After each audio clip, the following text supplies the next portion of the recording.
ሰላም ጤና ይስጥልኝ ወደ ሬል ላይ ቤተሰቦች እንደምን ከረማችሁ? በያላችሁበት የዓለም ክፍል ሰላም ፍቅር ጤና ከእናንተ ጋር ይሁን እያለሁ ቀይ ባህር ኢትዮጵያና ኤርትራ በሚል ርዕስ የዛሬውን የሬል ላይ ፕሮግራም ይዤላችሁ አሌክሳንደር ዮሐንስ ነኝ። እስከ ፕሮግራሙ ፍጻሜ ድረስ አብራችሁን ቆዩ። ወደ ዝርዝር ጉዳዩ ከመግባታችን በፊት ይህ ቪዲዮ ከተመቻችሁ እንደተለመደው ላይክ ኤንድ ኮሜንት በማድረግ እንዲሁም የሬል ናይል ተደራሽነት ይጨምር ዘንድ ለወዳጅ ዘመዶቻችሁ ሼር በማድረግ እንዲሁም ደግሞ ይህ ቻናል ሞኔታይዝ እስካሁን አልሆነም እና ኮሜንት ሴክሽን ላይ ፒን ባደረጉት ባክ አካውንት ማለት ነው የቻላችሁን ድጋፍ ታደርጉ ዘንድ እየጠየቅኩኝ ማለት ነው። ወደ ዛሬው ጉዳያችን ስንገባ ማለት ነው በዛሬው ጉዳያችን ማክሰኞ በተደረገው ስድስተኛው የህዝብ ተወካዮች ምክር ቤት 5ኛ ዓመት የስራ ዘመን ሁለተኛ መደበኛ ስብሰባ ላይ እንግዲህ ከተነሱ ሀሳቦች መካከል ከቀይ ባህር ጋር በተያያዘ ጠቅላይ ሚኒስትር አብይ አህመድ ለተወካዮች ምክር ቤት አባላት ለቀረቡላቸው ጥያቄዎች ምላሽ የሰጡ ሲሆን በቀይ ባህር ጉዳይ የተነሱትን ሀሳቦች የምናይ ይሆናል ማለት ነው። እንዲሁም ይህን ተከትሎ የኤርትራው ኢንፎርሜሽን ሚኒስትር የማነ ገብረ መስቀል ምላሽ መስጠታቸውን በሁለተኝነት እናያለን። ከዚሁ ጋር በተያያዘ ደግሞ ጀዋር መሐመድ የተወሰነ ነገር ጽፏል ማለት ነው። ከዚህ ጋር በተያያዘ እንዲሁም ዛሬ ሐሙስ ዕለት የኤርትራው ጠቅላይ ሚኒስትር የ5 ቀን የስራ ጉብኝት ለማድረግ እንግዲህ ወደ ግብጽ ሄደዋል። ይህንንም የምናነሳ ይሆናል። በመጨረሻ ደግሞ የቀይ ባህር አፋር ዲሞክራሲ ድርጅት እያደረገ ያለውን እንቅስቃሴ የምንቃኝ ይሆናል። እንግዲህ እስከ ፕሮግራሙ ፍጻሜ ድረስ አብራችሁን ቆዩ። እንግዲህ ወደ መጀመሪያው ጉዳያችን ከመግባታችን በፊት እንግዲህ የግል አስተያየትን በፓርላማ ጉዳይ ጣል አድርጌ ከዛ በኋላ ወደ ዋናው ጉዳያችን እንገባለን ማለት ነው። እንዲሁም ባይ ዴፊኒሽን እንግዲህ የፓርላማ አባል ወይም ደግሞ ፓርላማ የሚባለው ወይም ደግሞ የህዝብ ተወካዮች ምክር ቤት የሚባለው በጽንሰ ሀሳብ ደረጃ ማለት ነው ህዝብ መርጧቸው ወይም ደግሞ ወክሏቸው የህዝብን ውክልና ይዘው ማለት ነው ፓርላማ የሚገቡ ሲሆን እንዲሁም ደግሞ እነዚህ ፓርላማ የወከላቸው ማህበረሰብ ደግሞ በተቀናጀና በተደራጀ መልኩ ይሄ ነው በማለት ማለት ነው ሀገርና ህዝብን የሚጠቅሙ አዋጆችን ሊያወጡ ይችላሉ። እንዲሁም የወከላቸውን ህዝብ ጥቅሞችና አስተሳሰቦችን የሚመለከቱ ጥያቄዎችንም በማንሳት ለውይይትና ለክርክር እንደሚያቀርቡ ይታወቃል ማለት ነው እና ይሄ ባይ ዴፊኒሽን ነው። ከሁሉም በላይ ግን የአስፈጻሚውን መንግስት ማለት ነው የአስፈጻሚ መንግስት አካልን ማለት ነው ፓርላማው ያወጣቸውን የህዝብን የሚመለከቱ ፖሊሲዎችን በትክክል መፈጸም አለመፈጸሙን እና ስልጣኑን ያላግባብ ተጠቅሞ ህዝብን እንዳይጎዳ ማለት ነው በህግና በስርዓት መሰረት ያጣራሉ፣ ይከታተላሉ ማለት ነው እና ይሄ እንግዲህ እንዳጠቃላይ በፓርላማው ያለው መሆን ያለበት ሲሆን ማለት ነው። ነገር ግን በሀገራችን የፓርላማ አባላት ዘንድ ይህንን በህዝብ የተሰጣቸውን ውክልና በማስፈጸም ደረጃ ብቁ ናቸው የሚል እምነትና አስተያየትም የለኝም። አብዛኞቻችሁ የምትጋሩኝ ያላችሁ ብዬ አስባለሁ ማለት ነው። ይሄ የአሁኑ የብልጽግናን ብቻ አይደለም እየተመለከትኩ ያለሁት በኢህአዴግም ጊዜ የነበረው በደርግ ጊዜም የነበረው እንዲሁም በኃይለ ሥላሴ ጊዜ ሲነሳ የነበረው የፓርላማ አባላት የህዝብ ተወካይነት እንደ ሲምቦል ወይም ደግሞ ጀስት ዲሞክራሲያዊ ስርዓት ይሄንን ያጠቃልላል ስለሚል ብቻ የተወከሉ ስለሆኑ ማለት ነው። ምክንያቱም ይሄ ዌስተርን አይዲዮሎጂ ስለሆነ ከኛ ጋር ከማህበረሰባችን ጋር የሚሄድ አይደለም እና ለኢንተርናሽናል ኮሚኒቲው ስንል ይሄን ዲሞክራሲ ንሳቤ ተቀብለን ያደረግን ነው እንጂ በዌስተርን ዴፊኒሽን መሰረት ከሄድን ግን የህዝብ ተወካዮች ምክር ቤት ማለት ነው ከአለው መንግስት በተሻለ ወይም ደግሞ በበለጠ ስልጣን አላቸው። ሁሉም ደግሞ ሰዎች እነዚህ የፓርላማ አባላት ደግሞ ለህዝባቸው ይጠቅማል የሚሉትን ነገሮች ሲያስፈጽሙ በሌላው ሀገር የምናይ ሲሆን ማለት ነው ምናልባት ወጣ ያለ ነገር ካየን ማለት ነው ባህላዊ ልብስ ማዘውተራቸውን ነው እንግዲህ ከኢህአዴግም ሆነ ከሌሎቹ ለየት ሊያደርግ የሚችለው ማለት ነው እና ከዛ ይልቅ በሁለት ጎራዎች ለምሳሌ በብልጽግና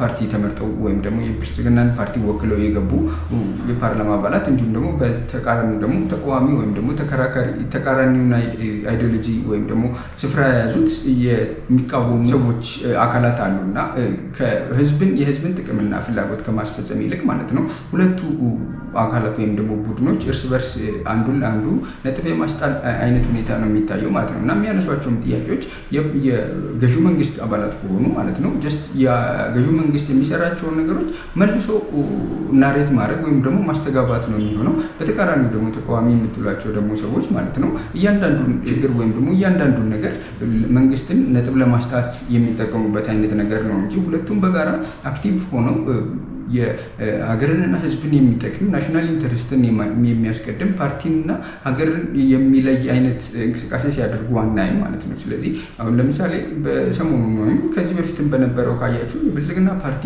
ተወካዮች የሆኑት የፓርላማ አባላት ማለት ነው ጀስት ብልጽግና የሚሰራቸውን ነገሮች ይበል የሚያሰኝ ወይም ደግሞ የሚደግፉ ንግግሮችን ሲያደርጉ ታያችኋላችሁ። ምናልባት አልፎ አልፎ አንዳንድ ሰዎች ሊኖሩ ይችላሉ ከነሱ ውስጥ ክሪቲሳይዝ የሚያደርጉ ወይም ደግሞ ኮር ነጥብ አንስተው የሚከራከሩ ማለት ነው። እና ከዛ በተረፈ ግን ምንም አይነት ለምሳሌ አዋጅም ሲታወጁ ይሁን ምንም አይነት ነገር ሲወጣ ማለት ነው 100% በድጋፍ ድምፅ ነው ብዙ ጊዜ ብዙ ነገሮች ሲሰጥቁ የምታዩት ማለት ነው። ምናልባት ከተሳሳትኩ ተርሙኛላችሁ እና ለመጀመሪያ ጊዜ የህዝብ ተወካዮች ምክር ቤት አባላት ሞር ድምፃቸውን ተሰጥተው ሙሉ ድምፅ የተቃወሙት ማለት ነው በእነሱ የሚኖሩባቸው ቤቶች ማለት ነው ከ5 ዓመት በኋላ ስራ ካቆሙ በኋላ ወይም ደግሞ የህዝብ ተወካይ የሚመረጡበት ጊዜ ሲያበቃ ከዛ ቤት መንግስት ከሰጣቸው ቤት ይወጣሉ አይወጡም የሚለው አዋጅ ላይ ነው እንግዲህ ሞር በጣም አክቲቭ ሆኖ የነበረው ነው የሚባለው ማለት ነው። ስለዚህ ከዚህ አንጻር ብዙ ነገሮች የሚቀሩት ይመስለኛል ማለት ነው። ለዚህም ደግሞ እነሱ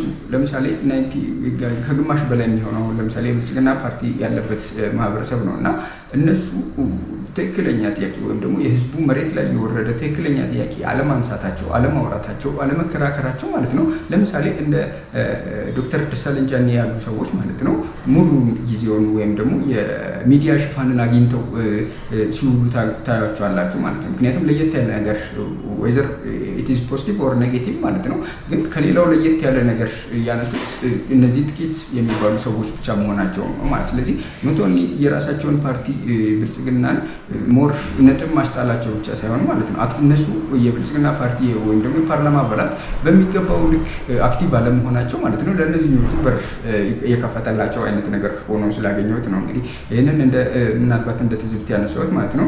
ዞሮ ዞሮ ብዙ የተነሱ ጥያቄዎች አሉ ግን እኔ የማተኩርባቸው ወይም ደግሞ እኛ ዛሬ ይዤላችሁ የመጣሁት ማለት ነው የዶክተር ደሳለኝ ጫኔ ንግግር ወይም ደግሞ ጥያቄ አስመልክቶ የተመለሱ ጥያቄዎች የተመለሱበትን መንገድ ነው በስፋት የምናየው ማለት ነው። ከዚህ አንጻር እንግዲህ በ4-5 ጉዳዮች ላይ ዶክተር ደሳለኝ ጫኔ ያነሷቸው ነገሮች አሉ። ለምሳሌ የህዳሴውን መጠናቀቅ አስመልክቶ ያላቸውን ፖዚቲቭ መልዕክት አስተላልፈዋል። እንዲሁም በጨለምተኝነት እንዳልታሰብ የሚል ቅድመ ማስጠንቀቂያም አይነት ነገር ሰጥተዋል ማለት ነው።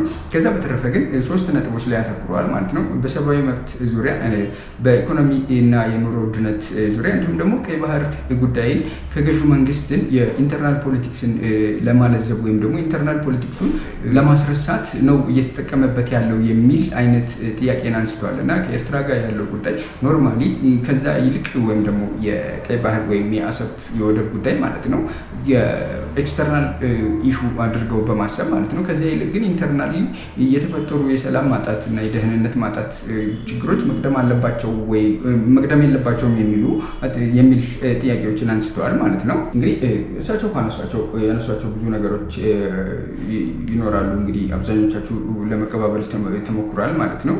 የምስማማባቸው እና ኖርማሊ ትክክል ናቸው ብዬ የማስባቸው ነገሮች አሉ። ለምሳሌ ከሰብአዊ መብት አንጻር እና ከኢንተርናል ይሄ ምንድነው ከግጭት ስፔሻሊ ደግሞ እሳቸው የሚያነሱት በኦሮሚያ እና በአማራ ክልል ያለውን ግጭት ያነሱበት ሁኔታ አለ ማለት ነው እና ምናልባት እንደ ግል እንግዲህ እዚህ ጋር ምናልባት እኔ አሁን ብዙ ጊዜ እነዚህ ግጭቶች ሲነሱ ይሰማል። እንዲሁም ደግሞ መንግስትም ደግሞ ከኤክስተርናል ኃይሎች ጋር በማያያዝ ማለት ነው እነዚህን ኃይሎች ወይም ደግሞ ቡድኖች ተላላኪዎች እንደሆኑ ዲፋይን በማድረግ በመፈረጅ እንትን ይባላል። ከዛም በተረፈ ደግሞ ጠቅላይ ሚኒስትሩ እንዳነሱት ማለት ነው ለመወያየትና ለመነጋገር ከነዚህ ግሩፖች ጋር ፈቃደኛ መሆኑን መንግስት ያነሳል ማለት ነው እና ምናልባት እንግዲህ ሞር እንደ ግል አስተያየት ማለት ነው ዶክተር ደሳለኝ ጫኔ ከአማራ ክልል መምጣታቸውን አስከትሎ ማለት ነው ብዙ ጊዜ ፓርላማ በመጣ ቁጥር የእነዚህን 2 ክልሎች ግጭት ማንሳታቸው የሚቀር አይመስለኝም። ብዙ ጊዜ የሚያነሷቸዋል ማለት ነው። ነገር ግን እነዚህን ጥያቄዎች ከማንሳት ይልቅ ማለት ነው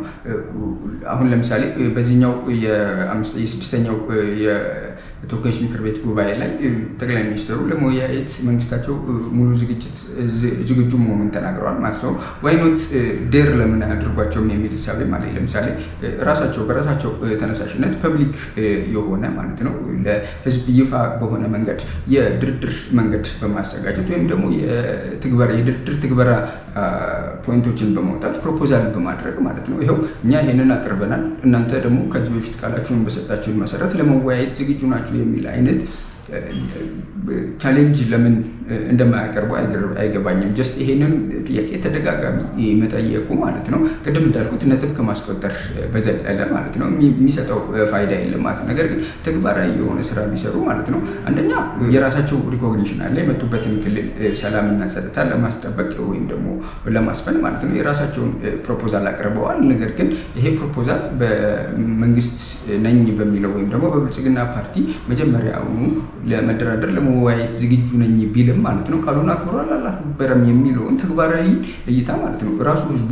መልሶ እንዲፈርድ የማስቻል ይሆናል ማለት። ይህ አንደኛ በትርክት ብቻ ነጥብ ከማስቆጠር ይልቅ ማለት ነው በተግባርም ነጥብ ለማስቆጠር ያገለግላል ወይም ደግሞ ሊጠቅማቸው ይችል ነበረ ማለት። ከዚያ ይልቅ ግን ጎራ በመያዝ ትርክት ላይ ነው ብዙ ጊዜ ትኩረት የተደረገው። መንግስትም ለመወያየት ዝግጁ ነኝ ይላል፣ እነሱም ደግሞ ይህንን ሰላም ለምንድን ነው የማትፈታው ወይም ደግሞ ይህንን ኢሹ ለምንድን ነው እስከ መቼ ነው የሚዘልቀው የሚል ጥያቄዎችን እያነሱ ይቀጥላሉ ማለት ነው። እና በዚህ መሀል ነው እንግዲህ ያለው መሀል ላይ ያለው ማህበረሰብ እየተቸገረ ወይም ደግሞ ታች ያለው ማህበረሰብ የምርም ሰላሙን እያጣ ያለው ማለት ነው። ኖርማሊ ኖት ላይ ባሉት ሰዎችን ብቻ ሳይሆን ማለት ነው ታች ላይ በወረዱት የመንግስት ባለስልጣናትም ጭምር ነው እየተጉላላ ያለው። ሁለተኛው ነጥብ ምናልባት ኢትስ ፌር ኤንድ ትክክል ናቸው ብዬ የማስበው የኑሮ ውድነትና የኢኮኖሚውን ጉዳይ ነው ማለት ነው። አሁን ጠቅላይ ሚኒስትሩ ምናልባት ኢኮኖሚክስ ላይ ብዙ እንትን አልሄድም፣ ግን በቁጥሮቹ አስደግፈው የኢትዮጵያን እንደ ሀገራዊ እድገት ሲያስረዱ ሰምተናል ሁላችንም። ነገር ግን ለሬጉላር ወይም ደግሞ ለየትኛውም ኢትዮጵያዊ ታች ላለው ማህበረሰብ ግን የሚታየው ማለት ነው በቀን 3 የበልቶ ያድራል አያድርም፣ የቤት ኪራይ ከፍለው ይውላል አይውልም፣ ደሞዙ ምን ያህል ያስኬደዋል በወር የሚለው ነው እንጂ ኢዳዝን ማተር ያን ያህል ፕራዮሪቲ አይደለም። ለታች ላለው ማህበረሰብ የኢትዮጵያ እድገት በሁለት አሃዝ ወር ደግሞ አንድ አሃዝ ሲንግል ዲጂት አደጋ አላደገ ምክንያቱም መብላት ሳይችል እዛ ጋር ሊሄድ አይችልም። ስለዚህ ይህ ከሪያሊቲ አንጻርም ብዙ የሚቀሩ ነገሮች እንዳሉ አስባለሁ ማለት ነው። እንግዲህ እስካሁን ያነሷቸው ምናልባት ሞር አብዛኛው ማህበረሰብ ሊስማማበት የሚችለው ኢሹ ነው ብዬ አስባለሁ። ሁለተኛው እና ነገር ግን የሚያጋጨው እሳቤ ደግሞ የሆነው በቀይ ባህርና በወደብ ጉዳይ የሚሆነው አንደኛ ኤክስተርናላይዝ ማድረጋቸው ሲሆን፣ ሁለተኛ ደግሞ ሁለቱ የተለያዩ ኢሹዎችን አንድ ላይ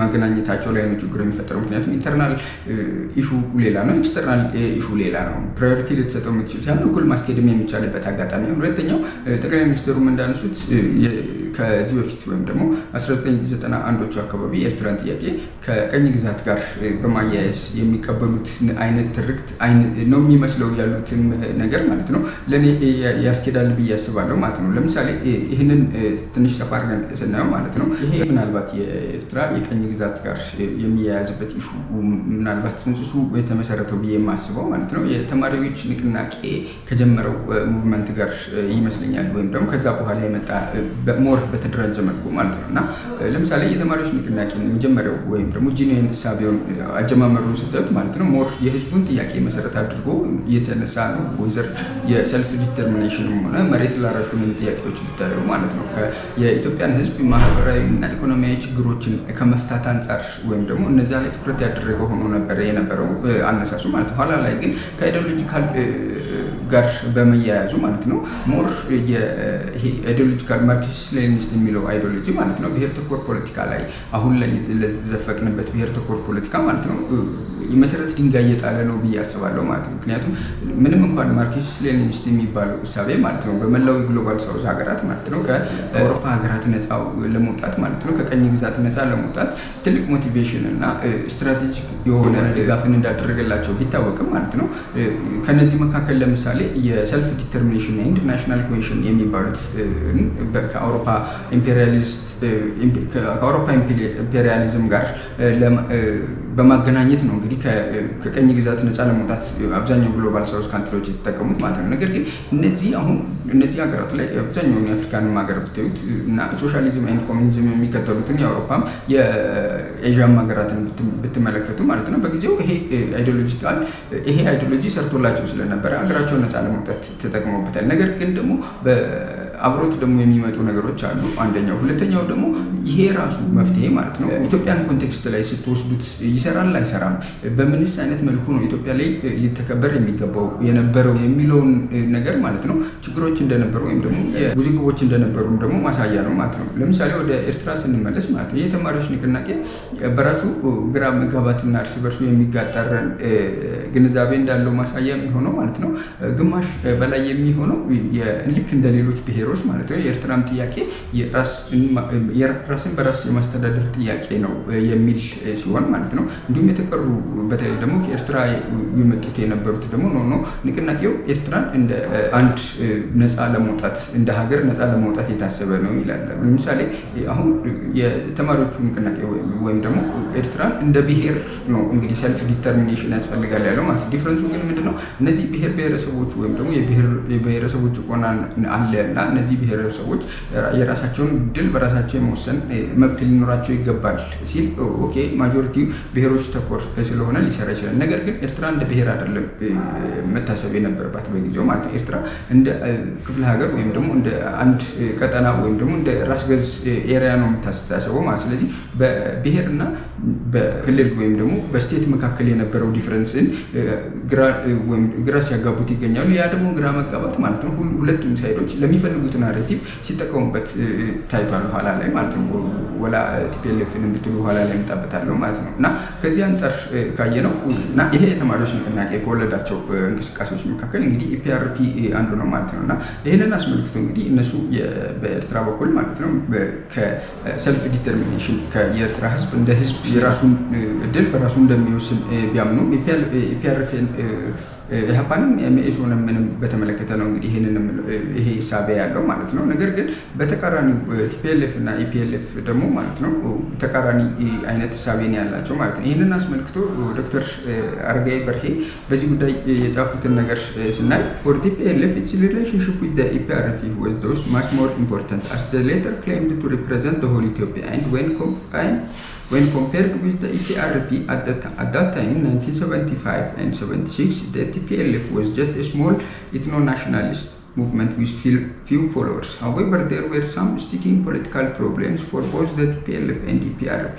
regarding Eritrea. While they recognized the struggle for the Eritrean independence as union, they had differences as to whether the case was a colonial issue or not. Without conducting the necessary study or having appropriate discussion, that TPLF held the view that the Eritrean cause was a colonial question, as the EPLF wanted it to be. It was probably an opportunistic stand designed to outflank the PRP from the privileged position the EPLF offering it, without understanding the consequences that were to hand it to. In the discourse of Ethiopian political history, this position continued to be the stand of the TPLF for years to come ይላሉ ማለት ነው። ይህንን ኢሹ አስመልክቶ አረጋዊ በርሄ ሲያስረዱ ማለት ነው። እና ምንድነው በጊዜው ትንሽ ማይኖሪቲ ስለነበረ ቲፒኤልኤፍ እና በሻዕቢያ በኩል ሪኮግኒሽን ለማግኘት ሲል እንዲሁም ደግሞ ኢፒአርፒ ደግሞ በጊዜው ኢትዮጵያን ደሆል ኢትዮጵያን ይወክላል ተብሎ የታሰበ ሙቭመንት ስለነበረ እነሱን አውትፍላንክ ለማድረግ ወይም ደግሞ እነሱን አንደርማይን ለማድረግ ነው እንግዲህ የኤርትራን ኮሎናይዜሽን ጥያቄ ነው የሚለው ነው ደግሞ የቅኝ ጥያቄ ነው የሚለውን ነገር ቀድሞ አክሰፕት ያደረገውና ይሄንን አፕሩቭ ያደረገው ማለት ነው።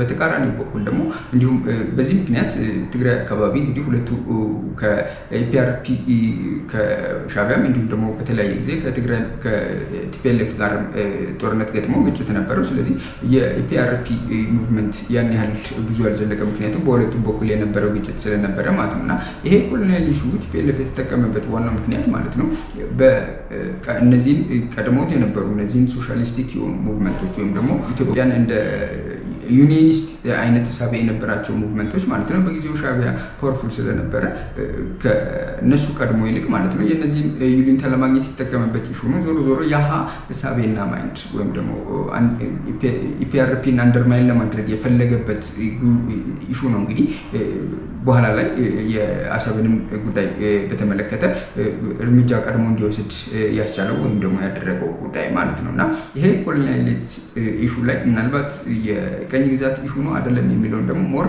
በኋላ ላይ እመጣበታለሁ።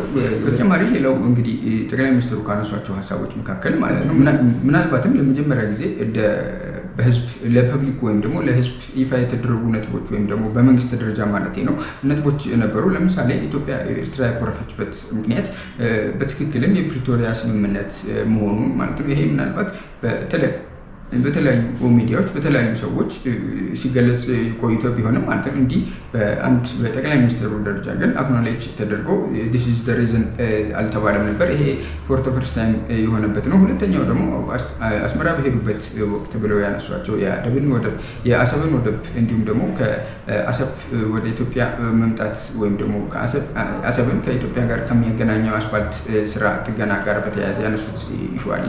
እንዲሁም የ2018 የአስመራን ስምምነት በተመለከተ ማለት ነው ያነሱት ነገር አለ ከአስመራ ወደብ ጋር በተያያዘ ማለት ነው። እና ባለፈው ቪዲዮ ላይ አይታችሁ ከሆነ የጅዳውን የስምምነት አንስተን ማለት ነው ስፔሻል የሆነ ኢኮኖሚክ ዞን ለማቋቋም ከአሰብ ወደብ ጋር በተያያዘ ለማቋቋም የታሰበ ነገር እንደነበረ ወይም ደግሞ ይህ አርቲክል 6 ላይ እንደነበረ አይተን ነበረ ባለፈው ሳምንት በባለፈው ቪዲዮችን ማለት። ስለዚህ እሱን አሁን እዚህ ላይ ደግሞ ነገር ግን በአጠቃላይ ማለት ነው በጋራ ለመስራት በጋራ ለመልማት ትክክለኛ ፍላጎት የነበረው እና ዳተኛ የነበረው የትኛው ሳይድ ነው የሚለውን ግን ምናልባት መለየት የሚቻልበት ወይም ደግሞ መለየት የሚያስችል አይነት አስተያየት ወይም ደግሞ መግለጫ ነው የሰጡት ማለት ነው።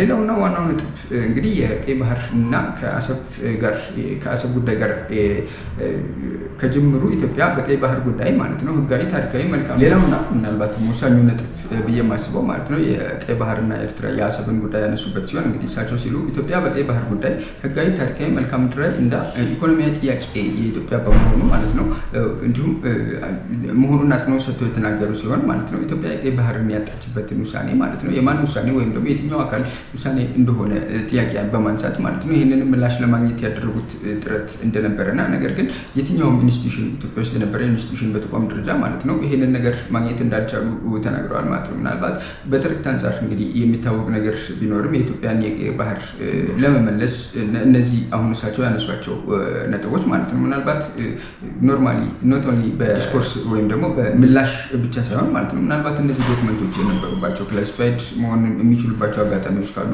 ፐብሊሳይዝድ ቢደረጉ ማለት ነው ኖት ኦንሊ የኢትዮጵያን ህዝቡ ያለውን ናሬቲቭ ወይም ደግሞ ህዝቡ እውነታውን የቱ ጋር እንዳለ እንዲረዳው ብቻ ሳይሆን ማለት ነው ላለፉት 30 ዓመታት የኤርትራ የመገንጠልና የአሰብ በኤርትራ የመወሰድ ህጋዊ ወይም ደግሞ ኢንተርናሽናል ሎን ተከትሎ ነው የተሰራው ወይም ደግሞ የተከናወነው የሚለውን ትርክት ማለት ነው ሙሉ ለሙሉ ለማፍረስ ይረዳል ብዬ አስባለሁ። እና ምናልባት እነዚህ ዶክመንቶች ወይም ደግሞ እነዚህ ነገሮች ሞር ወይ ፐብሊሻይዝድ ቢደረጉ አሊያም ደግሞ እንደዚሁ የተሻለ ግንዛቤ እንዲኖረው ህዝቡ በዚህ ምክንያት እነዚህ ዶክመንቶች ይሄ የታሪክ ሁኔታውን ወይም ደግሞ አካሄዱን ሞር ለህዝብ ይፋ ለማድረግ ቢሰራ ደግሞ ሞር ይሄንን ነገር ለመፍታት ወይም ደግሞ ህዝብ ላይ እንደ ህዝብ የነበረውን ዶሚኔት አድርጎ የነበረውን ናሬቲቭ ማለት ነው ፎልሲፋይ ላይ አድርገው በቀላሉ ይችላል ብዬ አስባለሁ ማለት ነው። ነገር ግን ከዚህ ጋር በተያያዘ እኔ ምናልባት ተጨማሪ ላነሳቸው እና ሞር ደግሞ በደንብ ሊታዩ ይገባል ብዬ የማስባቸው 2 ነጥቦች አሉ ማለት ነው። አንደኛው ከውጭ ሀገራት ወይም ደግሞ ጣልቃ ገብነት ወይም ደግሞ ተጽዕኖ አንጻር የምናየው ሲሆን ማለት ነው ይሄ ብዙ ጊዜ የሚነሳው ማለት ነው የአሜሪካ መንግስት በ1952 የዩኤን ፌዴሬሽን ጊዜ ማለት ነው ለኢትዮጵያ ወግኗል የሚለው ትርክት በስፋት ሲነገር ሰምተናል። በተለይ ስፔሻሊ ደግሞ በኤርትራን በኩል ማለት ነው። ነገር ግን ከ1952 በፊት የነበረውን ሁኔታው ስናይ ግን ማለት ነው የሚያጠራጥሩ ወይም ደግሞ ምናልባት ወይ የተሻለ ጥናት የሚፈልጉ እንዲሁም ደግሞ ከግንዛቤ አንጻር ብቻ ሳይሆን እነዛ የታሪክ ሂደቶች ማለት ነው ሞር ትኩረት የሚሹ ይመስለኛል ማለት ነው። ለምሳሌ የሙሶሎኒ ጁን 10 ነው እንግዲህ 1940 ላይ ነው ሂትለርን በመቀላቀል ምክንያት ማለት ነው እንግሊዝ በምስራቅ አፍሪካ ያላትን ግዛት በዚህ ምክንያት ለማስፋፋት እንዲሁም ደግሞ በጣሊያን ስር የነበረችውን ሶማሌላንድንም ጨምሮ ለመጠቅለል በማሰብ ማለት ነው ከኢትዮጵያ ጋር የማበር ወይም ደግሞ ከኢትዮጵያ ጦር ጋር ስትራቴጂክ የሆነ ትብብር በማድረግ 1941 ላይ ነው እንግዲህ በኤርትራ በነበረው የኢጣሊያን ጦር ላይ ጥቃት የፈጸሙት እና እንዲሁም በዚህ ምክንያት አፕሪል 1 1941 ማለት ነው ጣሊያን ከኤርትራ ሙሉ ለሙሉ የለቀቀ ሲሆን ኤርትራን ደግሞ እንግዲህ በድጋሚ ማለት ነው በእንግሊዝ የሞግዚትነት ጥላ ስር ልትሆን ትችላለች። ይሄ እንግዲህ ሞር ዲፕሎማቲክ ወርድ ነው እንጂ እንግሊዝ ይሄንንም ኤሪያ የመጠቅለል ፍላጎት ነበራት ማለት ነው። ይሄን እንግዲህ ይሄ እስከ 1952 ድረስ ቆይቷል ማለት ነው። እንግሊዝ እስከ 1952 ቆይታለች። ይህ በእንዲህ እንዳለ እንዲሁ በዚሁ በተመሳሳይ ጊዜ ማለት ነው የዓለም ጦርነት የሁለተኛው ዓለም ጦርነትን ማብቃት ወይም ደግሞ መጠናቀቅ አስመልክቶ ማለት ነው በ1974 የፓሪስ ትሪቲ መሰረት ማለት ነው ጣሊያን በአፍሪካ የነበራት ወይም ደግሞ በአጠቃላይ የነበራትን በኮሎኒዝ የያዘቻቸውን ግዛቶች ማለት ነው ለአራቱ ሀገራት አሳልፋ እንድትሰጥ የሚል ትሪቲ ነበረ። ይሄ ትሪቲ ማለት ነው አራቱ ሀገራት ማለት የሁለተኛው ዓለም ጦርነትን ያሸነፉት ሀገራት ማለት ነው ዩኬ፣ ዩኤስ፣ ፍራንስ ኤንድ ሶቪየት ዩኒየን ይገኙበታል ማለት ነው እና እነዚህ ፎር ፓወር ኮሚሽን ኦፍ ኢንቨስቲጌሽን የሚል ኮሚሽን በማቋቋም ማለት ነው ወደ ኤርትራ በማምጣት እንዲሁም ያለውን ኤርትራ ላይ ያለውን ነባራዊ ሁኔታ ለማጣራት የሚሞክር አይነት ስራ በመስራት ማለት ነው ኦገስት 1948 ኤርትራን በተመለከተ ሪኮመንዴሽን ይሰጣሉ ማለት ነው እና ይሄ ሪኮመንዴሽን እንግዲህ ኤርትራን ለሶስት የመክፈል ስትራቴጂ ሲሆን ማለት ነው ዩኒየን ዊዝ ኢትዮጵያ የሚል እንትን አለ። ለምሳሌ ይሄ ክርስቲያን ሃይላንድ ክርስቲያን ኤሪያውን እንዲሁም አሰብን እና አስመራን ምጽዋን ጨምሮ ለኢትዮጵያ የማክፋል ሳቤ አንደኛው ፓርቲ ሲሆን ሁለተኛው ደግሞ ትራንስፈር ቱ ሱዳን የሚለው ስፔሻሊ ደግሞ እንግሊዝ የምትደግፈው ማለት ነው አንግሎ ሱዳን ኢጂፕሽያን ያላትን ግዛት ማለት ነው ስፔሻሊ ደግሞ የሎላንድ ኤርትራ ኤሪያ ይሄ ሙስሊም ኤሪያውን ከፍሎ ማለት ነው ከራሷ የሱዳን ግዛት ጋር ለመጠቅለል የታሰበው ሁለተኛው ሪኮሜንዴሽን ሲሆን ሶስተኛው ሪኮሜንዴሽን ደግሞ ትረስትሺፕ ኦር ደግሞ ይሄ በዩኤን ስር የሆነ ራስ ገዝ ደግሞ ኤሪያ እንዲቋቋም የታሰበበት ነው። ይሄ ሞር ሶቪየት ዩኒየኖች ይገባኛል በሚል አይነት ሂሳቤ የታሰበ የተፈለገ አይነት ነገር ነው ማለት። ስለዚህ ይሄ የሶስቱ እንትኖች ማለት ነው ሞር እነዚህ ከኮልድ ዋር አንጻርም ካየ ነው ወይም ደግሞ አራቱ ሀገራት ኮምፒቲሽን አንጻር ለራሳቸው ለመከፋፈል ያሰቡት እሳቤ ነው ማለት ነው። ሞር አሁን ለምሳሌ የመጀመሪያውን ከኢትዮጵያ ጋር ዩኒየን ለማድረግ ያሰቧቸው ግዛቶች በራሳቸው ማለት ነው አሜሪካ የፈለገችበት ምክንያት አለ። እንዲሁም ደግሞ እንግሊዝ ደግሞ ሎላንዱን የፈለገችበት ምክንያት አለ። ኖት ቢኮዝ ስለ ኢትዮጵያ ተጨንቀው እና ስለ ኤርትራ ተጨንቀውና ተጠበው አይደለም እዚህ ጋር ይሄንን ነገር ያደረጉት። ይሄንን ኢሹ ሞር ፈረንሳይም ደግሞ በተለይ ደግሞ ከኢትዮጵያ ይሄንን የባህር በር እንዲኖራት አሰብን እንዲሁም ደግሞ ምጽዋን ጨምሮ ያሉትን ግዛቶች ኢትዮጵያ ደግሞ እንዳትወስድ ማለት ነው። በፈረንሳይ በኩል ደግሞ የዚህን የፎር ፓወር ኮሚሽንን ኢንቨስቲጌሽን ወይም ደግሞ ሪኮሜንዴሽንን ፈረንሳይ ልትቃወም ትችላለች ማለት ነው። ምክንያቱ ደግሞ ምንድነው? ፈረንሳይ ይህንን የተቃወመችበት ዋናው ምክንያት ማለት ነው ኢትዮጵያ ላንድ ሎክድ ሆና ማለት ነው ሙሉ ለሙሉ የኢትዮጵያን ወጪና ገቢ ቁጥጥር ማለት ነው በጅቡቲ በኩል ፈረንሳይ መቆጣጠር እንድትችል ወይም ደግሞ እንዲያስችላት በማሰብ ነው። ስለዚህ እነዚህ አራት ሀገራት ማለት ነው አነሰም በዛ ከ1947 48 እስከ 49 ድረስ እነዚህ የነበሩ ክርክሮች ነበሩ። እንዲሁም ደግሞ በተጨማሪ ይሄ ይሄ የፓሪስ ትሪቲ 1947 የነበረው ፓሪስ ትሪቲ ማለት ነው የአንድ ዓመት ጊዜ የሰጠ ሲሆን ማለት ነው በአንድ ዓመት ውስጥ ጊዜ ውስጥ ይሄ ነገር በእነዚህ አራት ሀገራት መካከል ሪዞልቭ ካልተደረገ ጉዳዩ ወደ ዩናይትድ ኔሽን ይሄዳል የሚል ሳቤ ወይም ደግሞ ሪኮሜንዴሽን ባስቀመጡበት መሰረት በ1948 ወደዛ ሊሄድ ይችላል ማለት ነው። ያ እንግዲህ እስከ 1949 ድረስ ማለት ነው ይሄ ክርክር የቀጠለ ሲሆን እና አክሊሉ ሀብተወልድም በስፋት የተሳተፉበት ሲሆን ማለት ነው መጨረሻ ላይ ነው እንግዲህ በፓርቲሽን ሲደረግ 1952 ላይ አሜሪካ የደገፈችበት የራሷ የሆነ ምክንያት ምንድነው ካላችሁኝ ማለት ነው አሜሪካ ቃኘውንና ሶቪየትን ብሎክ ለማድረግ በጊዜው ሳተላይት ሬዲዮ ስላልነበረ ማለት ነው ይሄንን ኮሚኒኬሽን ብሎክ ለማድረግ ቃኘውን አስፈላጊ ስለነበረ ቃኘውን መያዝ ስለነበረባትና ከኃይለ ሥላሴ ጋር መልካም ግንኙነት ስለነበራቸው ማለት ነው ያንን በማሰብ ነው እንትን ያደረገችው ማለት ነው። ሁለተኛው በተቃራኒው በኩል የነበረው ግን የእንግሊዝ ደግሞ ፍላጎት የነበረው የነበረው ይሄ ሎላንድ ኤሪያውን ቆርጦ ማለት ነው ለራሷ የቀኝ ግዛት ኤሪያ በመጠቀም ያሰበ ነበረ ማለት ነው። ዞሮ ዞሮ 1952 ላይ ሪፈረንደሙ የተፈጸመው ማለት ነው ከነዚህ ከአራቱ ሀገራት ማለት ነው መስማማት አለመቻላቸው ምክንያት እንጂ ኢትዮጵያ ከኤርትራ ኢትዮጵያ ጋር ዩናይትድ እንድትሆኑ ካላቸው ፍላጎት አንጻር አይደለም ነበር ይሄ ነገር የተደረገው ማለት ነው። በዚህ ረገድ ምናልባት እኔ ገና ለዚህ ቪዲዮ ሲዘጋጅ ስለሆነ ይሄንን ኢሹ ያየሁት እና ሞር በተለይ ደግሞ የዩናይትድ ኔሽን የነበሩ ዶክመንቶች ሞር የሚጣሩ ወይም ደግሞ መታየት የነበረባቸው ሊኖር ይችላል ብዬ አስባለሁ። ምናልባት ወደፊትም እኔ እነዚህ ነገሮች ቼክ አድርጌ በራሴ መንገድ እዚህ ቻናል ላይ ማለት ነው እንግዲህ በስፋት ደግሞ የምናይበት ይሆናል ማለት ነው።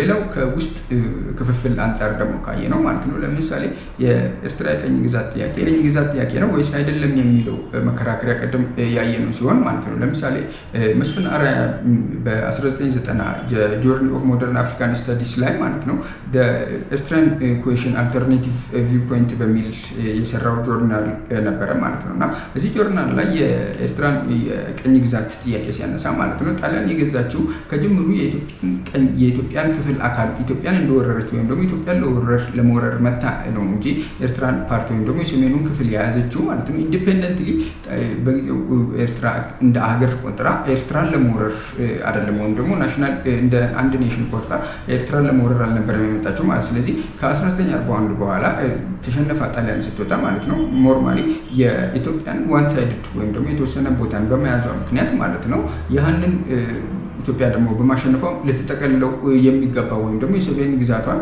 ተወስዶባት የነበረውን የሰሜን ግዛት አስመልሳለች ወይም ደግሞ ታስመልስ ትችላለች ተብሎ ነው የታሰበው። ምክንያቱ ደግሞ ይሄ ምንድነው ኖት ቢኮዝ ኤርትራ እንደ ሀገር ስላልነበረች ሳይሆን ኖርማሊ ጣሊያን በመጀመሪያው ባዶን ጊዜ ስትመጣ ተሸንፋ የወጣችው ኢትዮጵያን በሚል በአጠቃላይ ነው እንጂ ስፔሲፊካሊ ኤርትራን አልነበረም ማለት ነው። በሁለተኛው ጊዜ ስትመጣ ማለት ነው ምናልባት ከመግባት አንጻር ከምጽዋ ቀድማ ከምጽዋ በተለያዩ ድርጅቶች ምክንያት ማለት ነው ግዛቷን እያሰፋች ብትሄድም ማለት ነው የነበራት ተሳቤ ሙሉ ለሙሉ ኢትዮጵያን የመጠቅለል ነው እንጂ ማለት ነው ኤርትራን እንደ ሀገር ይዛ ቀኝ ግዛት ማድረግ አልነበረም ማለት ነው። ምክንያቱም ይሄንን ደግሞ በሌሎቹም ካያችሁ እንግሊዝ ለምሳሌ ሱዳንና ግብፅን ስትይዝ ማለት ነው ሁለቱን እንደተለያዩ ሀገር ቆጥራ ነው እንጂ የያዘችው ማለት ነው እንደ አንድ ሀገር ሆኖ አይደለም። ስለዚህ ሁለቱ ሪፈረንደም ሲወጡ ማለት ነው ራሳቸው ለየብቻቸው እንደ ሀገር ነው የወጡት ማለት ነው። ስለዚህ እዚህ ኮንሰፕት ላይ ይሄ ኢምፔሪያሊስቲክ ወይም ደግሞ ኮሎናይዜሽን ኮንሰፕት ላይ ማለት ነው ነገሮችን ወደ በተለይ ኋላ ላይ ቲፒኤልኤፍም ሆነ ኢፒኤልኤፍ ማለት ነው ምንድን ያደረጉት ኢንተርናል ኮሎናይዜሽን አይነት ሂሳብ ያስመጥ እንዲሆን ሚል ትርክት ለበሰ ማለት ነው። ለምሳሌ በ1991 የለንደን በተደረገው ኮንፈረንስ ማለት ነው ቅድም ያነሳሁት ይሄ ኮልድ ዋር እና የእንግሊዝ ብሔራዊ ጥቅምን ፍላጎት ታሳቢ ያደረገ መሆኑን ማሳያ የሚሆናችሁ ማለት ነው በኤርትራ በኩል ኢፒኤልኤፍ ነው የተጋበዙት፣ በኢትዮጵያ በኩል ደግሞ ኢፒአርዲኤፍ ነው የተጋበዙት። ምንም እንኳን ሁለቱም አካላት ማለት ነው የህዝብ ተወካይነት የህዝብ ማንዳቶሪ ይሄ ባይኖራቸው እንደሌላቸው እየታወቀ ማለት ነው። ነገር ግን በተቃራኒው ደግሞ እንዳይሄዱ ወይም ደግሞ ሳይጋበዙ የተቀሩ ደግሞ ነበሩ። ለምሳሌ ይሄንን የህዝብ እኩልና እንደሌላቸው ወይም ደግሞ እንዳልነበረባቸው እየታወቀ እንዲጋበዙ የተደረጉ ወይም እነዚህ ነገሮች እነዚህ ሁለት ድርጅቶች ሲደረጉ እንዳይጋበዙ ደግሞ የተደረጉት ለምሳሌ ማህበረ ፍቅር ሀገር የሚል ማለት ነው ኤርትራን ዩኒየኒስት ሙቭመንት የሚባለው መጨረሻ ላይ ደግሞ የኤርትራና የኢትዮጵያ አንድነት ማህበር በመባል የሚታወቀው ማለት ነው። ይሄ እንግዲህ ይሄ ጉባኤ ማለት ነው በዚህ ጉባኤ ላይ ሊሳተፍ አልቻለም። ዋናው ምክንያት ደግሞ ምንድነው ገና ይሄ ጉባኤ ወይም ደግሞ ይሄ ሙቭመንት የተቋቋመው ገና 1941 ጀምሮ እንግሊዝ ኤርትራን በተቆጣጠረችበት ጊዜ ነው ማለት። ስለዚህ ኖት ኦንሊ ዩኒየኒስት መሆናቸው ብቻ ሳይሆን ማለት ነው የእንግሊዝንም በኤርትራ እንደ ሞግዚትነት መቀመጥንም ሲቃወሙ የነበሩበት ጊዜ ነበረ ማለት ነው። ያ ማለት ከኢትዮጵያ ወይም ደግሞ ይሄ ኢትዮጵያ ውስጥ ካሉት እንግሊዝንም እንድትወጣ ከሚፈልጉት አካላት ጋር ተመሳሳይ የሆነ ፍላጎት ነበራቸው ወይም ደግሞ እሳቤ ነበራቸው ማለት ነው። ያ ማለት ደግሞ በተቃራኒው የእንግሊዝን ሎላንድ ኤሪያውን የመገንጠል እሳቤ ያስቀሩ ወይም ደግሞ ያሰናከሉ አይነት ሙቭመንቶች ወይም ደግሞ አሶሲዬሽኖች ስለነበሩ እንግሊዞቹ አልፈለጓቸውም ማለት። ስለዚህ ፕላስ የአሜሪካኖቹ የነ ሄርመን ኮሄንም ፍላጎትን በተካሄደ ማለት ነው። እንዲሁም ደግሞ በተጨማሪ 1969 ላይ ብዙ ጊዜ አነሳዋለሁ ይሄ በተደጋጋሚ ሲአይኤ ይሄ ኮፕለን የሚባለው ሰውዬ ከኢሳያስ ጋር የነበረውን ግንኙነት አታከን ስናነሳ ማለት ስለዚህ የቲፒኤልኤፍ ፎር ሰርቫይቫል ኤፒአር የሻዕቢያን አቋም መደገፍ ስለነበረበት ሰርቫይቫል ምክንያቱም ቅድም እንዳልኩት ሌሎቹም ድርጅቶች ማለት ነው ብቻውን ቢሆን ኖሮ ሰርቫይቭ ማድረግ የሚችልበት ወይም ደግሞ ስልጣን ለመያዝ የሚያበቁት ስላልነበሩ ያህንን ፈልገውት ያደረጉት ነገር እንደሆነ ታሳቢ መደረግ አለበት እና እነዚህ ኢሹዎች ማለት ነው ብዙ ሊታዩ አሁን ለምሳሌ እኔ ለዚህ ፕሮግራም ስዘጋጅ ነው እነዚህ ማህበረ ፍቅሪ ሀገሬ የሚባሉ የኤርትራና የኢትዮጵያ አንድነት ማህበር የሚባሉ አሶሲዬሽኖች እንዳሉ ያወቁት ማለት ነው እና ሞር በዛ በኩል የሚደረጉ ጥናቶች ወይም ደግሞ ይፋ መደረግ የነበረባቸው ኦር ደግሞ ምናልባት እኔ ስላልደረስኩባቸው ሊሆን ይችላል እነዚህን ዶክመንቶች ምናልባት ፎሎ አፕ እያደረኩኝ ከዚህ ጋር የተያያዙ ነገሮችን በስፋት በቀጣይ በሌላ ጊዜም በደንብ እያነሳን እናወራባቸዋለን ማለት ነው። እንግዲህ ወደ ሁለተኛው ጉዳይ ስንገባ ማለት ነው የኤርትራ ኢንፎርሜሽን ሚኒስቴር ኦር ዲስኢንፎርሜሽን ሚኒስቴርን በሉት የማነ ገብረ መስቀልን ጽሁፍ እናገኛለን ማለት ነው እና እንግዲህ ሁለት ጽሁፎች አሉት። ኦክቶበር 28 የጻፈው ትዊተር ላይ የጻፈው ልጥፍ ነበረ። እንግዲህ ይሄ ልጥፉ 5 ነጥቦችን የሚያነሳ ይመስለኛል። አንደኛው ደብል ስፒኪንግ ኢትዮጵያን ወይም ደግሞ የብልጽግናን መንግስት ነው አክቹአሊ የሚከሰው እንደ ፓርቲ ነው እየከሰሰ የሚያወራው ማለት ነው እና ያው የማነን ጽሁፎች የምትከታተሉ ከሆነ ሞር ፖኤቲክ የሚሞክረው ነገር እንዳለ ሆኖ እንግሊዘኛው ላይ ማለት ነው እና ይህ ሞር ይሄ ማላገጥም በሉት ስላቅ አይነት ነገር ይይዛል እና ኖርማሊ ውስጡ ባይ ዲፎልት ማለት ነው ፍሬን ሀሳብ እንደሌለውም እንዲሁ ትረዳላችሁ ማለት ነው እና ዞሮ ዞሮ የማነ ደብል ስፒኪንግ የሚለው ማለት ነው በአንድ በኩል በሰላማዊ መንገድ ችግሮችን ለመፍታት የብልጽግና መንግስት ያስባል፣ በሌላ በኩል ደግሞ ጦርነትን ይጎሽማል ወይም ደግሞ የጦርነት አካሄድን ያነሳሳል የሚል ሲሆን ማለት ነው። ከዚህ ጋር በተያያዘ ኮንትራዲክት አክሽን ወይም ብሎ ኢትዮጵያን ወይም ደግሞ የብልጽግናን መንግስት የሚወነጅልባቸው ምክንያቶችን ሲያነሳ ማለት ነው በጣና ፎረም ላይ እየተካሄደ ባለው በጣና ፎረም ላይ ቀጠናዊ ሰላምና አንድነትን ለአውሮፓ ወይም ደግሞ ለውጭ ሀገር ሰዎች ሲሰብክ እናያለን። በሌላ በኩል ግን የፊልድ ማርሻል ብርሃኑ ጁላን ንግግር ያነሳና የጸብ አጫሪነት ደግሞ በዚህ በኩል ሊያነሳሉ ብሎ ይከሳል ማለት ነው። ሶስተኛው ኮንሽነብል ኢንፍራስትራክቸር ክሌም የሚለው ማለት ነው ይሄ የኢትዮጵያ መንገዶች ባለስልጣን ይመስለኛል 1.58 ቢሊዮን ዶላር የሚፈጅ የመንግስት የባቡር መንገድ ስራ ከኢትዮጵያን ከምጽዋ አሰብ እና ከታጁራን ጋር ለማገናኘት አይነት ያሰበ ፕሮጀክት አቅዶ ነበር ሰሞኑን የወጣው ማለት ነው። ይሄንንም ፕሮጀክት ማለት ነው ኩዌሽን ወይም ደግሞ ጥያቄ ምልክት ያነሳበታል። አራተኛው የብልጽግና መንግስት አጠቃላዩ ይሄ በቀናነት ላይ የተመሰረተ ወይም ደግሞ ፍሬንድሺፕ ላይ የተመሰረተ አይነት ፍላጎት ወይም ደግሞ እሳቤ የለውም ይላል ማለት ይሄ ምንድነው ኖርማሊ ጀስት ይሄ የመክሰስ ትርክት ወይም ደግሞ ይሄ ከዚህ በፊት ያነሳ ነው ቪክቲም ማይንድሴቱ ማለት ነው እና ሌላው የብልጽግና አካሄድ በአጠቃላይ ኢንተርናሽናል ህግና ስርዓትን የጣሰ ነው የሚል ኢሹ ያነሳል ማለት ነው። እንዲሁም ከጠቅላይ ሚኒስትሩ የፓርላማ ንግግር በኋላ ኦክቶበር 29 የጻፈው ጽሁፍ አለ ማለት ነው እና ይሄ ጽሁፍ በተመሳሳይ እንዲሁ ከዚህ በፊት ሲጽፏቸው የነበሩ ይሄ ቪክቲም ማይንድሴት እነሱ ምንም ነገር አልሰሩም፣ ምንም ነገር አላደረጉም፣ ነገር ግን ኢምፔሪያሊስት ኢትዮጵያንስ አር ፕሮቮኪንግ አስ አይነት እሳቤ የያዘ ተመሳሳይ ትርክት ነው ማለት ነው። ነገር ግን እንዲሁም በመጨረሻ ደግሞ ኦክቶበር 30 ኢሳያስ አፈወርቂ ለ5 ቀን የሚቆይ የስራ ጉብኝት ወደ ግብጽ እንደሄዱ ያነሳል ማለት ነው እና ምናልባት እቺ እሳቤ ወይም ደግሞ እቺ ፖስት ማለት ነው ወይም ደግሞ እቺ እርምጃ የኤርትራ ወይም ደግሞ የኢሳያስ አፈወርቂ እርምጃ ምን ያህል አንደር ፕሬሸር ፖለቲካሊ ወይም ደግሞ ፖለቲካል ናሬቲቭ ላይ ማለት ነው እና አንደር ፕሬሸር ላይ እንዳሉ የሚያሳይ ነው ብዬ አስባለሁ ማለት ነው። ምክንያቱም ሞር ከአሉት 2-3 ወራት ያለፉትን ማለት ነው ሞር በኢትዮጵያ በኩል የሚወጡት ናሬቲቮች ናቸው ሚዲያው ላይም ሆነ ያለውን ኢንተርናሽናል ኮሚኒቲ ሞር ይዘውት የነበረው ማለት ነው። ከዚህ በፊት እንዳነሳ ነው የሁለቱ ይሄ የዩኤንን በዩኤን አንቶኒዮ ጉተረስ የተላከው የክስ ደብዳቤ በአንድ በኩል ታያነሳላችሁ፣ በሁለተኛ በኩል ደግሞ ኢንተርናሽናል፣ በሌላ በኩል ግን ደግሞ ከኢንተርናሽናል ኮሚኒቲው ጋር ደግሞ በቀይ ባህር ጉዳይ ወይም ደግሞ በባህር ጥያቄ ማለት ነው ኢትዮጵያ የተቻላትን የግንዛቤ ማስጨበጫ ስታደርግ ትሰማለች። እንዲሁም ደግሞ ጠቅላይ ሚኒስትሩ እንዳዩት እንደተናገሩት ሞር አሁን እሳቸው የተናገሩት ለምሳሌ ቻይና፣ ራሽያ አሜሪካንን እንዲያሸማግሉ መጠየቃቸውን ይፋ ካደረጉ በኋላ ማለት ነው ወዲያው ኢሚዲየትሊ ብሉምበርግም እንዲሁም ደግሞ ሮይተርስ የመሳሰሉት ማለት ነው ይህንኑ ዘገባ ይዘው ወጥተው ነበረ ማለት ነው። ያ ማለት ባይ ዲፎልት ማለት ነው ኢትዮጵያ በሰላማዊ መንገድ በመወያየት ወይም ደግሞ በመደራደር የናሽናል ኢንተረስቷን ለማስጠበቅ ነው እየሞከረች ያለችው የሚለው ኮንሽስነስ ማለት ነው ኢንተርናሽናል ኮሚኒቲ ውስጥ እንዲሰርጽ አድርጓል። እና ይሄ ደግሞ የኤርትራን ፍላጎት ማለት ነው ኖርማሊ ሞር ራሳቸውን አይሶሌትድ እያደረጋቸው ስለመጣ ይሄንን ካውንተር ለማድረግ ነው እንግዲህ ኦል ኦፍ ሰደን እንዳጋጣሚ የ5 ቀን ጉብኝት የሚለው ማለት ነው። እና ሞር ምናልባት ከዚህ በኋላ በወታደራዊ ስምምነት በሚል ሽፋን ማለት ነው እንግዲህ ግብፅም የራሷን ፕሮፓጋንዳ ልታነሳ ትችላለች። እንዲሁም ደግሞ ኤርትራም በተመሳሳይ ዌአር ባክ እንግዲህ ምን ታመጣላችሁ አይነት እሳቤ ወይም ደግሞ ካውንተር ለማድረግ የተካሄደ ነገር ነው እና ምን ያህል አንደር ፕሬዠር ውስጥ እንዳሉ የሚያሳይ ሲሆን ሌላው ምናልባት ስፔኩሌሽን ይሁን ይመስለኛል ወይም ደግሞ ይሁን አይሁን በእርግጠኝነት ማረጋገጥ አልችልም።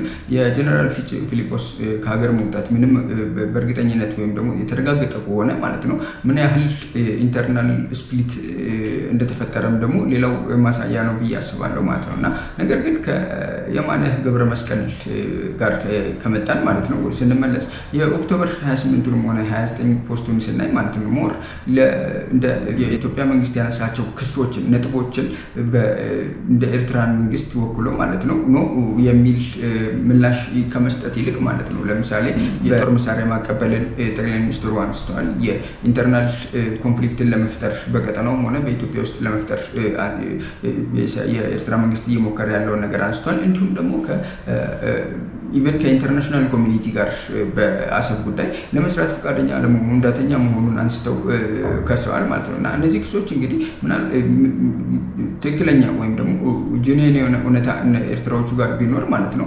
ኤርትራዎቹ ይሄንን ክስ ኖ ብለው ለካውንተር ለማድረግ ይሞክሩ ነበረ ማለት ነው። ከዚያ ይልቅ ግን የመረጡት የማነ ገብረ መስቀል ማለት ነው ሞር ይሄ የስላቅ አይነት ጽሁፎች እና አጠቃላይ ከዚህ በፊት የተለመዱት ናሬቲቮች ናቸው ማለት ስለዚህ ሞር ይህንን ባደረጉ ቁጥር ደግሞ ሞር አይሶሌትድ እየሆኑ ነው የሚሄዱት ማለት ነው። እና ጂኔንሊ ቁጭ ብሎ ለመስራት የሚታሰብ ነገር አይደለም። እና ሞር ኮርነር በተደረጉ ቁጥር ደግሞ ሞር ፕሮቮክ የማድረግ ፍላጎታቸው እየጨመረ የሚሄድ ይመስለኛል ማለት ነው። ምክንያቱም ይህንን ነገር ቁጭ ብሎ በሰላማዊ መንገድ የመፍታት ፍላጎት ከሌላቸው ማለት ነው ኖርማሊ ይህንን ዳይቨርት ለማድረግ ያላቸው አማራጭ ማለት ነው ግጭትና ጦርነትን መፍጠርና ማባባስ ስለሆነ እዛ ነገር ላይ ሞር ፕሮቮክ ሊያደርጉ እንደሚችሉ ይታሰባል። እንዲሁም ደግሞ ያ ማለት ደግሞ በቀጥታ ሪሌትድ የሚሆነው ደግሞ ከነሱ ጋር አብረው የሚሰሩ ግን ነገር ግን የኢትዮጵያን ኢንተርናል ኮንፍሊክት ደግሞ የሚያባብሱ ኃይሎች ጋር ደግሞ የተጠናከረ አይነት ጥቃት ወይም ደግሞ የተጠናከረ አይነት ሽብር ለመፍጠር የሚደረጉ እንቅስቃሴዎች ሞር ይኖራሉ ብዬ አስባለሁ ማለት ነው። ምክንያቱም ኤርትራ ሆኖቹ ሞር ኮርነር በተደረጉ ቁጥር ከዛ ለመውጣት ወይም ደግሞ ለማምለጥ የሚጠቀሙበት ኦልተርኔቲቭ በሰላማዊ መንገድ ለመፍታት ሳይሆን ኖርማሊ በጦርነት ለመፍታት የሚሄዱበት ወይም ደግሞ ጦርነት እንደ አንደርከቨር መጠቀም የሚፈልጉበት አይነት አካሄድ ሊኖር ይችላል ብዬ አስባለሁ። ከዛ አንጻር ምናልባት በቀጣይ የምናያቸው ነገሮች ይኖራሉ ብዬ አስባለሁ። እንግዲህ በመጨረሻ እና በሶስተኛነት የተወሰነ ነገር ስለ ቀይ ባህር የአፋር ዲሞክራሲያዊ ሰሞነኛ እንቅስቃሴ የተወሰነ ነገር እንበል እና ፕሮግራማችን እናበቃለን ማለት ነው። እንግዲህ ይሄ ድርጅት የተቋቋመው በቅርብ አይደለም፣ ጊዜ እየጠበቀ ሞር ይመጣል እንዲሁም ደግሞ ይጠፋል ማለት ነው። ለምሳሌ የተቋቋመው ከ1999 ባድመው ጦርነት ማግስት ሲሆን ምንም እንኳን ከኤርትራ ውስጥ የነበሩ አፋሮች ማለት ነው ከአሰብ የተፈናቀሉበት እንዲሁም እየወረዱ ከምጽዋም እየወጡ የሄዱበት አይነት እና እንዲሁ ባይ ዲፎልት ደግሞ ይሄ የኤርትራን ፖለቲክስ በራሱ ማለት ነው ሃይላንድ ኤንድ ሎላንድ የሚለው መከፋፈል ሞር አፋሮቹ ሙስሊም በመሆናቸው ማለት ነው እና ሃይላንድ ላይ ያሉት የሻቢያ ስለሆነ ዶሚኔት አድርጎ የነበረው ፓወር ማለት ነው አስቶናስ ከ1993 ስልጣን ከያዙበት ጊዜ ጀምሮ ማለት ነው እነዚህኞቹን የመጨቆን ስራ ሲሰራ ነበረ። አብዛኞቹም የነሱ ይሄ አፋር የሆኑ ሰዎች ወይም ደግሞ ታጋዮቻቸው አብዛኞቹ ተገድለዋል፣ አብዛኞቹ ታስረዋል። ይሄ G15 እና G13 ከሚባሉት መካከል ማለት ነው እንዲሁ ይገኙበታል። ስለዚህ አዲስ አይደለም፣ ነገር ግን ጊዜ እየጠበቀ ነው የሚነሳው ማለት ነው። ዳት ሚንስ ይሄ ነገር ወይም ደግሞ ይሄ ድርጅት ማለት ነው እንደ ራሱን ችሎ መቆም አልቻለም። ወይም ደግሞ ሙቭመንቱ የተለያዩ ድጋፎችን ከኢትዮጵያ መንግስት እያገኘ ኢትዮጵያ መንግስት ከነዛ ከኤርትራኖቹ ጋር ግጭት ሲፈጠር ማለት ነው እንደ ማስተንፈሻ የተጠቀምበት ነው። ጀስት ላይክ ኤርትራኖቹ የኛን ቲፒኤልኤፍ ጋር ሲፈልጉ ቲፒኤልኤፍን ጠላት ያደርጉታል፣ ሲፈልጉ ደግሞ ግንኙነት በመፍጠር ማለት ነው ሴንትራል ገቨርንመንቱን ተጽዕኖ ለመፍጠር የሚሞከርበት አካሄድ አለ። ከዚያ ይልቅ ግን ማለት ነው ምናልባት ሁለተኛ ስህተት እንዳንሰራም ስጋት አለኝ። ይሄ ሁለተኛ ስህተት ስል ማለት ነው ዌስተርን ካንትሪዎች እንደዚህ አይነት ሴፓሬቲስት ግሩፖችን ካገኙ ማለት ነው ለራሳቸው ዓላማ ወይም ደግሞ ለራሳቸው ፍላጎት መጠምዘዛቸው የሚቀር አይመስለኝም። ያንን ደግሞ ለማሳያ የሚሆናችሁ ከሻዕቢያና ቲፒኤልኤፍን ማየት ይቻላል ማለት። ስለዚህ ተመሳሳይ አይነት ሂስቶሪካል ሚስቴክ እንዳንሰራ ማለት ነው አንደኛ ኖት ኦንሊ ድርጅቱን በስትራቴጂካሊ ከዌስተርን ፓወር ጋር አይሶሌትድ ማድረግ ብቻ ሳይሆን ማለት ነው እዛ አፋር ቀጠና ላይ ያለው ይሄ ሎካል ማህበረሰቡን ግራስሩት የሆኑ ሙቭመንት እንዲሆን ምክንያቱም ግራስሩት አለመሆኑም ጭምር ነው እየጠፋ እየመጣ እንዲሄድ ያደረገበት ዋናው ምክንያት ማለት ነው። ምንም እንኳን አሁን 1000 በላይ የሚሆኑ ወታደሮችን ሊያስመረቅ ይችላል፣ ነገር ግን አስሎንጋስ ግራስሩት እስካልሆነ ድረስ ማለት ነው ዘላቂነት አይኖረውም። ያን ግራስሩት ደግሞ ለማድረግ እና ኢትዮጵያ ጂኒየርሊ ይህንን ሙቭመንት እንደምትደግፍ ደግሞ ማሳያ ሊሆን የሚችለው ለምሳሌ ኢንፍራስትራክቸር ሰፖርት ማድረግ ሊሆን ይችላል። አሁን ለምሳሌ ዛሬ 3-4 ሳምንት አካባቢ መሬት መንቀጥቀጥ ተከስቶ አፋር አካባቢ ሰዎች ተፈናቅለዋል ምናምን።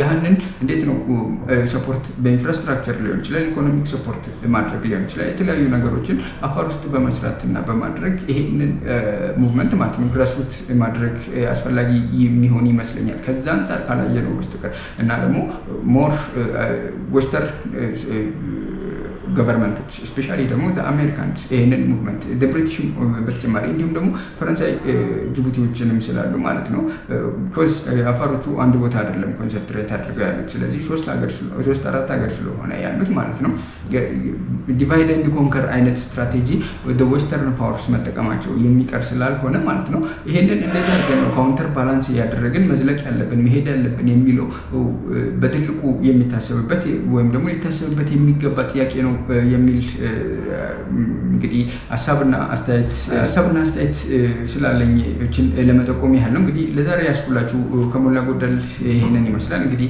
እንደተለመደው መሰናበታችሁ አንድ ቪዲዮ በማስቀመጥ ነው ማለት ነው። እንግዲህ ይሄ ቪዲዮም የጋዳፊ የቀድሞ ስፖክስ ፐርሰን የነበረው ሞሳህ ኢብራሂም የሚባል ማለት ነው ስለ አይዴንቲቲ ፖለቲክስን በተመለከተ አፍሪካ ውስጥ እየተሰራ ያለው ነገር ምንድነው፣ እንዲሁም ደግሞ ዌስተርን ኢምፔሪያሊስት ካንትሪስ ደግሞ ምን እያደረጉ ነው የሚለውን ነገር የተናገረባት አጭር ያለች ቪዲዮ አለች እና እሷን በመጋበዝ ነው መሰናበታችሁ። እንግዲህ እንደተለመደው በሌላ ፕሮግራም እና በሌላ ጊዜ እስክንገናኝ ድረስ ቸር ሰንብቱ።